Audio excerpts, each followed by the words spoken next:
আমি ভাইরাল হতে চাই না, আমি খুব হার্ড ওয়ার্ক করি, মজা করে গানটা করছিলাম যে ভাইরাল হবে বা কোনো কথা হবে সেটা চিন্তা করি না। অনেক ব্যস্ততার মধ্যে আছি, একই দিন দুইটা তিনটা করে শুট করছি, সামনে আসবে, ধামাকে নিয়ে আসছি, অপেক্ষা থাকতে হবে। আমার না এটা হয়ে যায়, আমি খুব হার্ড ওয়ার্ক করি, প্রচুর হার্ড ওয়ার্ক করি। আমি রাত 2টা 3টার সময় বাসায় গেলেও আমি কিন্তু ভোর 7টার সময় আবার বের হয়ে যাই, কারণ ভালো কিছু দিতে হলে ভালো কিছু পেতে হয়, আর ভালো কিছু পেতে হলে ভালো কিছু দিতে হয়। সেই সুবাদে আমি যখন শিডিউলগুলো থাকে, যেহেতু আমি কাজের মানুষ, আমি কাজ নিয়ে ব্যস্ত থাকতে চাই, আমি মেনটেন করতে পারি। জানেন এটা গড গিফটেড। আমি এই শ্যুটের মাঝখানেই শ্যুট ছিল লামানোর, একটা লামানোর মেডিকেলের শ্যুট ছিল। সেই শ্যুট থেকে হঠাৎ করে মনে হলো সবাই দাঁড়িয়ে আছে, হঠাৎ করে প্ল্যান আসলো মাথার মধ্যে, এই গানটা একটু তো জনপ্রিয় আছে, এই ডাক্তারদের নিয়ে এই গানটা করি।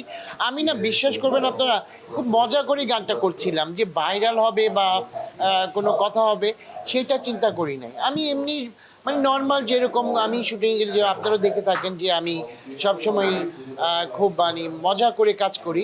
পদ্মা সেতু, মেট্রো রেল এবং এলিভেটেড এক্সপ্রেসওয়ে নির্মাণের গর্বিত অংশীদার বসুন্ধরা সিমেন্ট। সেই সুবাদে ওই গানটা করেছিলাম, ওইটি ভাইরাল হয়েছে। আমি ভাইরাল হতে চাই না, এটা হ্যাঁ আমি করি, মানে আমি যখন যেটাই করি সেটা হয় কি কোনোভাবে আলোচনায় চলে আসে। বুবলির অবদান কি, দেখো আমি কোরিওগ্রাফার, একটা আর্টিস্ট যদি আমাকে বেস্ট জায়গাটা না দেয় তাহলে কিন্তু আমার হবে না। আমি যতই চেষ্টা করি, ওর জায়গা থেকে অনেক বেস্ট দেওয়ার চেষ্টা করে এবং করেছে। আমরা এমনও দিন গেছে যে সকাল 7টায় শুটিংয়ে ঢুকেছি, রাত 12টা 1টা বেজে গেছে।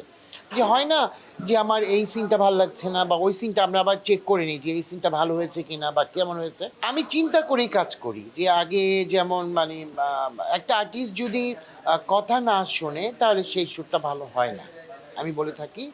এবং যে কথা শুনবে তার কাজটা অবশ্যই ভালো হবে। বুবলির সাথে সামনে অনেক শ্যুট হয়েছে, সেগুলো এখনো বাজারে আমি ছাড়িনি। ধামাকা আছে, দেখবেন। আবার সামনে আরও বড় ধামাকা আছে, সেটা আপনারা দেখতে পাবেন। আমি যে জিনিসটা বলবো সেটা হচ্ছে, আমি কারো পার্সোনাল বিষয়ে কথা বলি না। আপনি যেটা জানেন আমিও সেটা জানি, আপনি যেটা দেখেন আমিও কিন্তু সেটাই দেখি। আমি এর চেয়ে বেশি কিছু বলবো না, কারণ আমি কারো পার্সোনাল লাইফ নিয়ে ঘাঁটি না। আমার কাজ শেষ, বাসায় যাই, ব্যাস এতটুকু।